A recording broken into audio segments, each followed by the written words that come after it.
একদিকে সুউচ্চ অট্টালিকা, অন্যদিকে বস্তির মানুষের নিত্যদিনের জীবন সংগ্রাম। এই বৈচিত্র্যময় জনপদের নাম ঢাকা ১৭। এমন একটি আসনের জন্য প্রয়োজন এমন একজন অভিভাবক যিনি কেবল প্রতিশ্রুতিতে নয় বরং সেবার মানসিকতায় অবিচল থেকে কাজ করতে বিশ্বাসী। ত্রয়োদশ জাতীয় সংসদ নির্বাচনে ঢাকা ১৭ আসনে বাংলাদেশ জামায়াতে ইসলামীর প্রার্থী ডাক্তার এস এম খালিদুজ্জামানকে ঘিরে এমন প্রত্যাশাই এখন স্থানীয়দের। সম্প্রতি leadership transparency values decode with doctor Khalid শীর্ষক একটি আয়োজনে জেনজিদের সঙ্গে মুখোমুখি হন ডাক্তার এস এম খালিদুজ্জামান।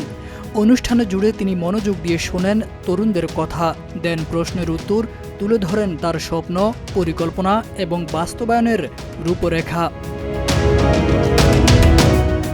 অনুষ্ঠানের শুরুতেই ডাক্তার খালিদুজ্জামান জোর দেন বেকারত্ব দূর করার উপর। তিনি বলেন, জেনজিদের জন্য সবচেয়ে জরুরি হল কর্মসংস্থান সৃষ্টি।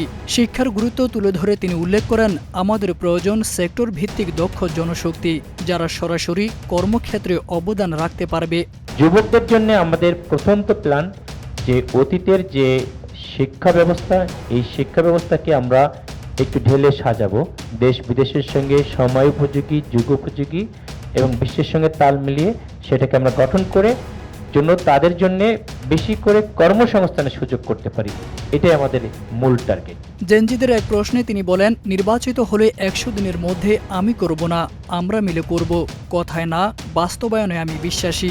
এ সময় ডাক্তার খালিদুজ্জামান নারীদের নিরাপত্তার কথা উল্লেখ করে বলেন, গুলশান একটি সম্পদশালী এলাকা, এখানে নিরাপত্তাটা আগে দরকার। যানবাহন হতে শুরু করে সবকিছুতে শৃঙ্খলা ফিরিয়ে আনতে সুন্দর একটি পরিকল্পনা উপস্থাপন করেন তিনি। গুলশান এলাকার মানুষের যথেষ্ট পরিমাণ সম্পদ আছে, কিন্তু এই এলাকার সিকিউর তারা চায়। আমার বোন রাতে ৯টার সময় তারা গুলশান পার্কে হাঁটতে যেতে চায়, ইচ্ছা করে না? তাহলে এই সময়টা আমার জন্য সিকিউর কি না? সো সেফটি সিকিউরিটি এটা একটা মূল কাজ। এটা আমরা ওই দিন শর্ট টাইমের মধ্যে সিসি ক্যামেরা আদার্স এগুলো এনশিওর করে আমরা ইনশাল্লাহ করব। ট্রাফিক ব্যবস্থার আমাদের জন্য অবশ্যই উন্নয়নের জন্য চেষ্টা করতে হবে এবং এটা সম্ভব। একটা জোন করব যে এই জোনে আমাদের রিক্সা চলতে পারবে, এই জোনে চলতে পারবে না।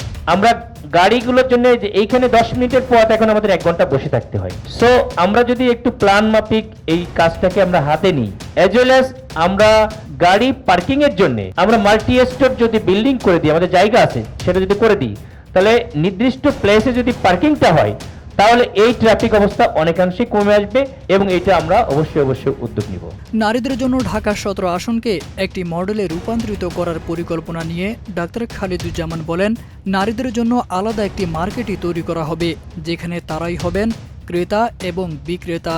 তো প্রত্যেকটা মার্কেটে অবশ্যই আমাদের বোনদের জন্য নামাজের ব্যবস্থা, মসজিদে বোনদের জন্য আলাদা ব্যবস্থা, এটা আমরা অবশ্যই এনশিওর করব। বোনদের জন্য আমার প্ল্যান ঢাকা ১৭ একটা মডেল করা, বোনদের জন্য আলাদা মার্কেট, শুধুমাত্র বোনরাই যাবে, তারাই মানে বিক্রেতাও ক্রেতা সবই বোনরাই। অনুষ্ঠানে doctor S M Khaliduzzaman Dhaka ১৭ আসন সম্পর্কিত বিভিন্ন ডকুমেন্ট প্রদর্শনের মাধ্যমে নিজে একটি প্রেজেন্টেশন উপস্থাপন করেন।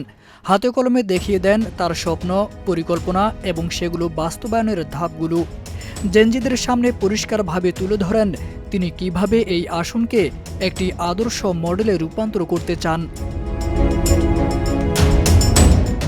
এই আয়োজন জেনজিদের সঙ্গে নেতৃত্ব, স্বচ্ছতা এবং মূল্যবোধ ভিত্তিক রাজনীতির একটি খোলামেলা সংলাপে পরিণত হয়, যেখানে কথায় নয় কাজের মাধ্যমে আস্থা অর্জনের বার্তা দেন ডাক্তার এস এম খালিদুজ্জামান।